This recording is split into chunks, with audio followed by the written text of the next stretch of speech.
আসসালামু আলাইকুম বন্ধুরা, আমি অনিক ওয়েল্ডিং টেকনিক্যাল ট্রেনিং সেন্টারের পাইপিং ট্রেনার মোহাম্মদ নাজমুল ইসলাম। তো বন্ধুরা, আমার পিছনে তোমরা একটা স্কুল দেখতে পাচ্ছ। এটা হচ্ছে আমাদের স্টুডেন্টরা তৈরি করেছে, তাদেরকে একটা ড্রয়িং তৈরি করে দিয়েছিলাম। দেখো বন্ধুরা, আমাদের এই স্কুলের আইসোমেট্রিক ড্রয়িং হচ্ছে এটা।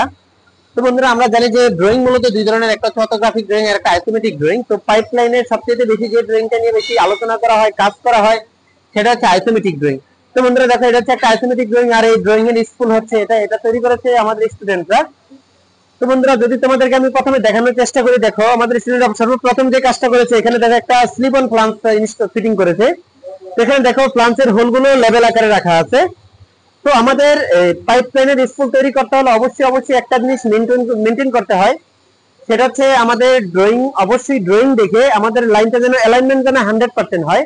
আমাদের এই প্রত্যেকটা লেভেল যেন ঠিক থাকে, অর্থাৎ আমরা যে এলবোটা ফিটিং করব, আমরা যে ফ্লান্স ফিটিং করব, আমরা যে ফিটিং গুলো অর্থাৎ ফিটিং করব পাইপলাইনে, অবশ্যই প্রত্যেকটা অ্যালাইনমেন্ট আমাদের 100% থাকতে হবে। তো বন্ধুরা দেখো, আমি যতটুকু দেখতে পারলাম যে এখানে যে ফ্লান্সটা ফিটিং করেছে, ফ্লান্সের এই ঠিক আছে ফ্লান্সটা লাগানো। তারপরে দেখো বন্ধুরা, যে ড্রয়িং অনুযায়ী যদি আমরা দেখতে চাই, এখানে দেখো একটা লাইন দেওয়া আছে, তারপর দেখো এখানে 90 ডিগ্রি একটা এলবো সাউথের থেকে ভার্টিক্যাল রুলিং করা আছে আপের দিকে। তো বন্ধুরা দেখতে পাচ্ছি একটা 90 ডিগ্রি এলবো দিয়ে এখানে ভার্টিক্যাল রুলিং আপ করে দেওয়া আছে। তারপরে আরেকটা 45 ডিগ্রি এলবো দিয়ে টোটালি প্রপারলি ভাবে সাউথে দেওয়া আছে। তো এখন পর্যন্ত যতটুকু দেখতে পারলাম সবকিছু ঠিকঠাক আছে। তো বন্ধুরা, এখন আমি ওদেরকে কিছু কোশ্চেন করব, তোমরা দেখো ওরা অ্যান্সার করতে পারি কিনা।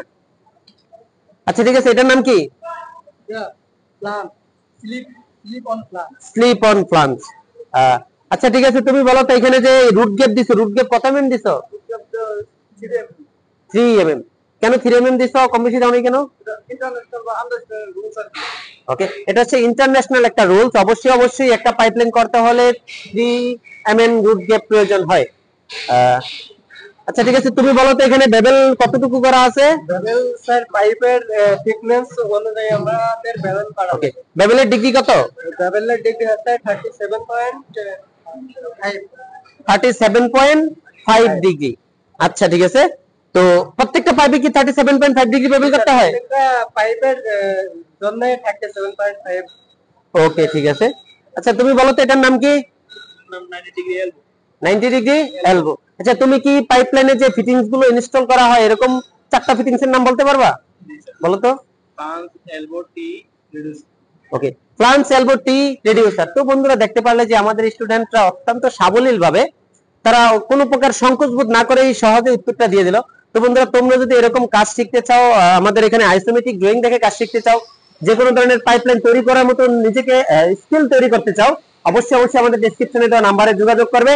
আর বন্ধুরা, আমাদের এখানে শুধু পাইপিং এর কাজই শেখানো হয় না, আমাদের এখানে ওয়েল্ডিং এর কোর্স আছে, স্কাফোল্ডিং এর কোর্স আছে, স্টিল ফেব্রিকেটরের কোর্স আছে, তারপর ইলেকট্রিক্যালের কোর্স আছে। তুমি যেই কোর্সে ভর্তি হতে চাও, অবশ্যই আমাদের ডেসক্রিপশনে দেওয়া নাম্বারে যোগাযোগ করবে। আর বন্ধুরা, আমাদের ভিডিওটা যদি ভালো লাগে অবশ্যই লাইক করবে।